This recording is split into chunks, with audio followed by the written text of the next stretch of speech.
नमस्कार. आज अतिशय आवडीचा विषय घेणार आहे. तो म्हणजे काय तर कॉर्नफ्लेक्स खायचे की नाही? ओट्स खायचे की नाही? नाश्त्याला कॉर्नफ्लेक्स आणि ओट्स हे जेव्हा लोकं डायट सुरू करतात, तेव्हा पहिल्यांदा स्वतःला पनिशमेंट घ्यायला सुरुवात करतात. म्हणजे काय करतात, की सकाळी मी आता कुठलेही पदार्थ न खाता मी कॉर्नफ्लेक्स खाणार आहे किंवा मी ओट्स खाणार आहे किंवा मला मुसळी पाहिजे आहे आणि मग ते मी दुधामध्ये घालून मी ते खाल्लं, की माझं वजन कमी व्हायला सुरू होणार आहे. एक लक्षात ठेवा, धक्कादायक आहे, पण जेव्हा तुम्ही थंड पदार्थांनी तुमच्या दिवसाची सुरुवात करता, म्हणजे ओट्स, मुसळी, कॉर्नफ्लेक्स दुधामध्ये घालून, तर ते पहिल्यांदा तुमचं मेटाबॉलिक रेट ड्रॉप करायचं काम करणं, की जे वजन उतरायला अजिबात मदत करत नाही. त्याच्यामुळे अशा थंड पदार्थांचा वापर जर का तुम्ही नाश्त्यामध्ये करत असाल, तर ते अ, बंद करा असं का म्हणेल? कारण तुम्हीच विचार करा, जी लोकं हे खाऊन वजन कमी करण्याचा प्रयत्न करतायत, त्यांना त्यांचं वजन किती उतरलंय हो? आणि ते बंद करून त्यांचा काही फायदा होतोय का? किंवा ते चालू ठेवून त्यांचा काही फायदा होतोय का? हे आपल्याला बघायचं आहे. कारण या गोष्टींमध्ये जे काही पोषण मूल्य आहे, त्याच्यापेक्षा 10 पटीनं छान पोषण मूल्य तुमच्या आपला जो घरगुती नाश्ता आहे, म्हणजे तुमचे पोहे असू देत, उपमा असू देत, तुमचा डोसा असू देत, उत्तप्पा असू देत, तुम्हाला अंड्याचं ऑमलेट असू देत किंवा बॉइल्ड एग्ज असू देत, यांच्यामध्ये जे पोषण मूल्य आहे, ते पोषण मूल्य तुमच्या ओट्समध्ये मिळणार नाहीयेत, तुमच्या कॉर्नफ्लेक्समध्ये मिळणार नाहीयेत. अगदी हे मी तुम्हाला कितीही Google करा. Google करून मला सांगा, तरी पण ते मिळणार नाहीत. कारण त्या गोष्टी थोड्याशा खाल्ल्या तरी पोट छान भरतं, मस्त वाटतं, पोटाला पण छान वाटतं आणि खाल्ल्याचं समाधान पण मिळतं. अशा कुठल्याच गोष्टींचं समाधान तुम्हाला नुसते ओट्स किंवा नुसते कॉर्नफ्लेक्स खाऊन मिळत नाही, हे मला माहिती आहे. कारण अशा अनेक लोकांना जेव्हा मी ट्रीट करते, तेव्हा आधी हे पण मग मी ओट्स नको खाऊ का? मग मी ओट्स बंद करायचे का? मग माझं वजन कमी होईल का? हे जेव्हा मी त्यांना शुअरिटी देऊन सांगते, की हो, चांगल्या गोष्टी खाल्ल्यानंच तुमचं वजन कमी होणार आहे. रोज ओट्स खायची गरज पडणार नाहीये. हां, आउट ऑफ द वे जाऊन मला ओट्स खूप आवडतातच. मग मी त्या ओट्सचा उपमा करेल, मग मी त्या ओट्सचा डोसा करेल. बरेच लोकं ओट्सची इडली करतात, तेव्हा खा. पण नुसता ओट्स हा नाश्ता आहे, हे आधी विसरून जा. त्याचा कुठलाही ॲडिशनल बेनिफिट शरीराला नाही. हे मी तुम्हाला अगदी परत एकदा स्टॅम्प पेपरवर लिहून सांगू शकते. कारण त्याचं हेच आहे. आता कॉर्नफ्लेक्स म्हणजे धक्का देणारी गोष्ट अशी आहे, तुम्हाला माहिती आहे का?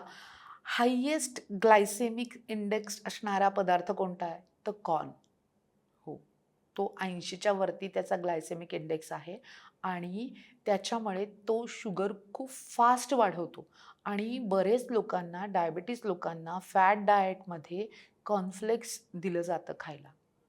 म्हणजे विचार करा तुम्ही, आपण किती चुकीच्या डायरेक्शनला चाललेलो आहोत. ही जर डायरेक्शन आपण थांबवली नाही, तर कसा तो मधुमेह बरा येणार आहे? कशी ती शुगर नियंत्रणात येणार आहे? तुम्ही मला सांगा. त्याच्यानंतर मी तुम्हाला म्हटलं तसं कलिंगडसारखं जी गोष्ट आहे, की ज्याच्यामध्ये वॉटरमेलन म्हणतो आपण, की ज्याचा पण ग्लायसेमिक इंडेक्स खूप हाय आहे. अशा गोष्टींचा वापर जर का तुम्ही त्या लोकांना ट्रीटमेंट देण्यासाठी त्यांच्या फूडमध्ये जर वापर केला, तर कशी त्यांची शुगर कमी होणार आहे? त्याच्यामुळे कॉर्नफ्लेक्स खायचं की नाही, हे तुम्ही बघा. फायबर्स सगळ्यात आहेत. एक 100 ग्रॅम पोह्यांमध्ये असणारी सगळी कॅलरी, सगळी पोषण मूल्य एका बाजूला लिहून काढा.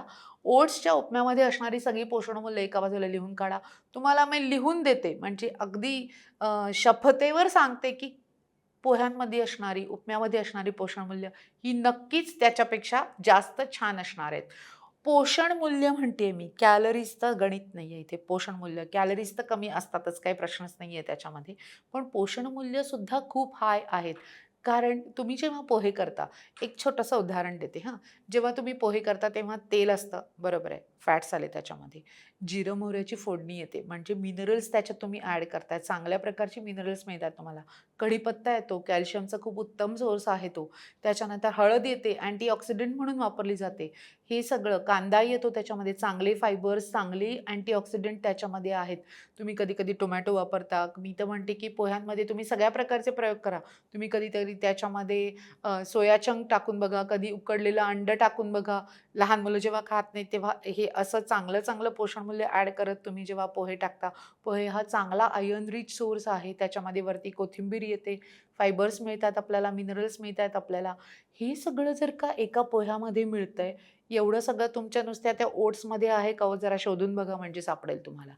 हेच म्हणते मी, की आपण लहानपणापासून जे खात आलोय, ओट्स घ्या, सॉरी डोसा घ्या, उत्तप्पा घ्या, एका अंड्याचं ऑमलेट घ्या, 2 उकडलेली अंडी. हे जे ह्याच्यामध्ये जे काही छान-छान पोषण मूल्य आहेत, ह्याच्यामध्ये तुम्हाला मन समाधान करण्याची जी ताकद आहे, ती तुमच्या ओट्स आणि कॉर्नफ्लेक्समध्ये नक्कीच नाहीयेत हे मी सांगते. कारण तुम्ही जर का तेच खात आला, तर नंतर ते ओट्स बघून उबग यायला लागते, नको वाटायला लागतं, नॉशिया यायला लागतो आपल्याला त्या गोष्टीचा. म्हणून तुमच्या आहारात व्हरायटी पाहिजे, की जेणेकरून तुमचा गट ब्रेन ॲक्सेस सॅटिस्फाईड झाला पाहिजे. आउट ऑफ द वे जाऊन अगदी ओट्सचे फॅन असणाऱ्या लोकांनी नुसतं दुधामध्ये ओट्स घेण्यापेक्षा वेगवेगळ्या प्रकारचे प्रयोग करून त्याचे पदार्थ तयार करा. त्याला फोडणी द्या. फोडणी ही कुठल्याही गोष्टींसाठी खूप आवश्यक आहे, की ज्याच्यामध्ये सगळे पोषण मूल्य आपण ॲड करतोय. त्याच्यामुळे ओट्स किंवा कॉर्नफ्लेक्स खाणाऱ्यांनी आजपासून नक्कीच याचा विचार करा, की खरंच त्यांचं वजन कमी होतंय का? खरंच त्यांचे आजार कमी होतायत का नुसते ओट्स आणि कॉर्नफ्लेक्स खाऊन?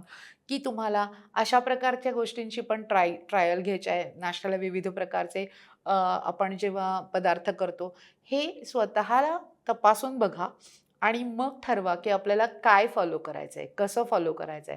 आपल्याला चांगल्या बॅलन्स डायटचा वापर करून आपलं शरीर निरोगी ठेवायचंय का कुठल्यातरी 2 पदार्थांना आपल्या शरीरात एवढं मोठं स्थान द्यायचंय, की त्याच्याशिवाय आपण काहीच खाऊ शकत नाही. आपल्या बाकीच्या लोकांनी काय केलेलं आहे, आपले आजी-आजोबांचं वय काय आहे, त्यांना किती आजार आहेत, ते किती हेल्दी आहेत, त्यांच्यापेक्षा आपण किती हेल्दी आहोत.